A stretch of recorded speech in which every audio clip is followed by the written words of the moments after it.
भान्जी जिस्काएर नि भान्जी हामी चाहिँ केबल कार चढेर चाहिँ कालिम्पोङ दर्शन गर्न जाँदैछौँ है साथी। हेर्नुहोस् कति रमाइलो छ। आउनुहोस् आउनुहोस् घुम्न जाउँ कालिम्पोङ। ठोके ठोके तहले ठोके लागेको छ चिसो एकदमै छ परेर।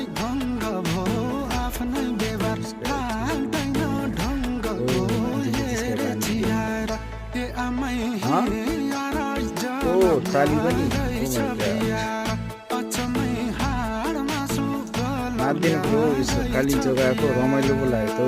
सर कति चिसो हावा छ कालिम्पोङको हावा। हेर्नुहोस् कालिम्पोङ यस्तो रमाइलो होटेलहरू रिसोर्टहरू राम्रो राम्रो छ बस्नु।